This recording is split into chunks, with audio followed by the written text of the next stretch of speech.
to say. It wasn't that I was playing Gloucester in a production of King Lear. I was playing Felix in The Odd Couple, or directing Hello Dolly. So this was theater that had nothing to do with my intellectual life. At Yale, in fact, when I was going on the job market, that my advisors got together, because I did theater all the time. I ran the undergraduate theater program at Yale while I was a graduate student, directed plays essentially. They said, "Don't tell anyone about that. Just talk Spencer the whole time in the interview." And I could. Somehow they saw it on my resume, and they immediately were much more interested in talking about what off-Broadway theater they should go see. Than in hearing more about Gloriana.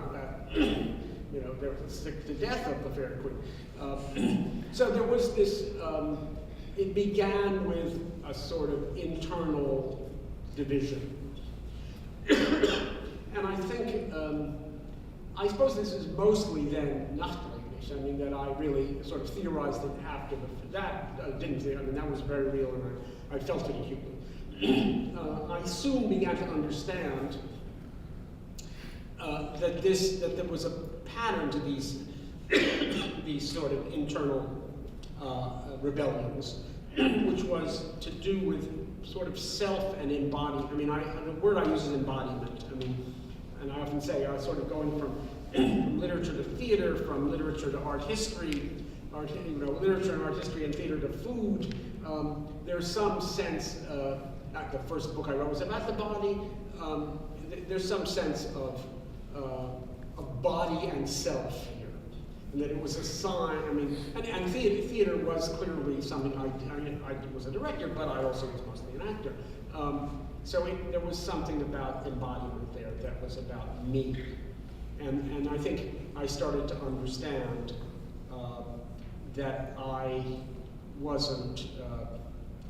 That I and the profession were not the same thing, and that might have empowered me, but only after a long. I mean, only you convinced me to write Center Square, as you know, by telling me that. I mean, I said I can't write memoir. I didn't grow up in Alexandria. I grew up at 9th Street. And I quote Andre all the time, and Andre said, "We all grew up in Alexandria." I don't know, he could have meant something very banal, probably did, but to me, he often does, but to me it meant everybody's story is a life. Everybody's life is a story.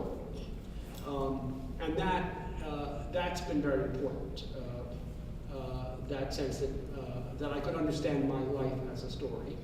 And also that I understood that I was always that my scholarship was telling a story when it had nothing to do with my life. So it's sort of embodiment and narrative that made me feel, well, these are supposed to be part of the sort of literary, cultural, academic thing, but that there was a whole pressure for embodiment and narrative to be thought to be sort of second-class aspects of the project.